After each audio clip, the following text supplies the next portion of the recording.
Hei, kenapa panggil-panggil saya? Tua-tua apa? Tua. Hah? Tua. Panggil saya? Oke, Ari Kriting.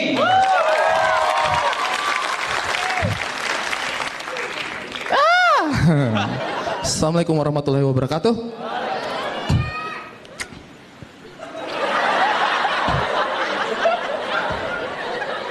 Apa, kok jual kangkung?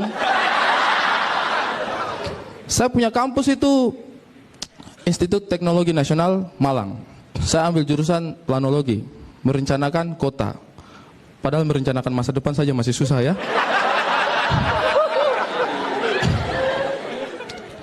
Dulu saya masuk di situ itu, kampusnya saya itu kampus swasta. Dulu saya masuk di situ itu karena saya tidak lulus di kampus negeri. Aduh, saya sedih sekali. Saya itu cita-cita tinggi ingin masuk di kampus negeri, tapi tidak lulus. Karena tidak lulus tes. IQ juga tidak mencukupi katanya. Buta huruf. Akhirnya saya masuk kampus swasta. Tapi setelah saya masuk di kampusnya saya ini, saya merasa bangga dengan kampusnya saya. Karena ternyata kampusnya saya ini jauh lebih canggih daripada kampusnya dia, negeri-negeri ini. Serius. Buktinya apa? Kampus negeri, itu mereka kasih masuk mahasiswa, itu harus yang lulus tes. IQ-nya mencukupi. Terus masuk ke kampus itu. Digodok, kemudian keluarannya menjadi orang pintar. Anehnya di mana? Kan yang masuk orang pintar, keluarnya jadi orang pintar. Ini kampus tidak canggih. Ini ibaratnya mesin. Kampus yang satu ini, dia itu ibaratnya mesin, dia itu bahan bakunya tebu. Terus diproduksi sedemikian rupa, keluarnya jadi gula, manis. Biasa saja lah. Kan tebu memang sudah manis. Kalau kampusnya saya, ini yang masuk ubi kayu, kayu jati, akar bahar, kasuari masuk. Diproses sedemikian rupa, keluar jadi gula, manis. Lebih canggih.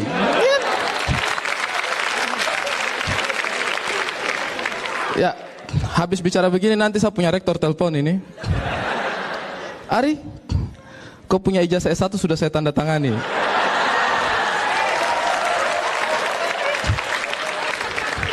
Jadi lebih canggih mana? Kampusnya dia atau kampusnya saya? Kampusnya saya? Lebih canggih Kompas TV lah. Iya, Kompas TV jauh lebih canggih. Karena kalau Kompas TV itu kampusnya stand up komedian. Kita belajar dari sini, keluar kita jadi stand up komedian yang lebih hebat. Kompas TV lebih luar biasa. Habis ini produsernya Kompas TV telepon saya. Halo Ari, iya, kau punya ijazah S1 sudah saya tanda tangani. Urusannya. Kalau bicara pendidikan itu, saya lihat juga pendidikan di Indonesia ini satu yang harus kita kritisi itu adalah pendidikan moral. Ini moral bangsa ini semakin menurun ya, semakin rusak.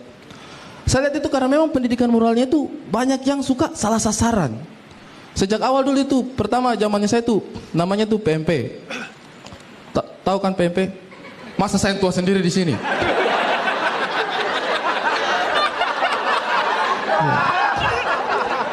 Jadi dulu namanya itu PMP, Pendidikan Moral Pancasila. Terus berganti PPKN, Pendidikan Pancasila dan Kewarganegaraan. Terus ganti lagi sekarang PKN, Pendidikan Kewarganegaraan. Mungkin tahun depan tuh mau ganti PK, penjahat sekalian. Iya kan? Bukan apa-apa. Menurut saya ada yang salah dari pendidikan moral ini. Dari sekian ini saya pribadi rasakan sendiri. Dari sekian banyak pendidikan moral yang diterapkan di situ, ada satu poin yang sampai sekarang itu membekas dalam ingatannya saya. Dan setiap tahun itu ada dalam pendidikan moral, yaitu bagaimana menjadi anak baik, kriteria anak baik. Di situ banyak dipaparkan, menabung, membantu orang tua, apalah, membantu orang tua mencuri motor, pokoknya seperti itu. Dari sekian banyak kriteria itu, yang paling membekas dalam pikiran saya itu adalah kriteria anak baik itu membantu menyeberangkan nenek-nenek. Itu setiap tahun ada, membantu menyeberangkan nenek-nenek. Sekarang saya tanya di antara kalian di sini, seumur hidupnya kalian waktu masih anak-anak, pernah kalian menyeberangkan nenek-nenek? Karena saya juga tidak pernah. Dan gara-gara statement ini, saya tuh merasa gagal menjadi anak baik. Men, seumur saya masih anak-anak, saya tidak pernah menyeberangkan nenek-nenek. Itu kegagalan terbesarnya saya ini. Dan juga kenapa di situ harus ditulis nenek-nenek? Misalnya yang mau menyeberang ini ya. Misalnya yang mau menyeberang itu adalah ibu hamil. Dia bawa belanjaan banyak, terus dia mau menyeberang. Nah, bisa bantu menyeberangkan ibu? Hah? Apa? Menyeberang? Ibu itu belum terlalu tua. Di buku ditulis menyeberangkan nenek-nenek. Ibu tahu kan definisi nenek-nenek? Tidak praktis, iya kan?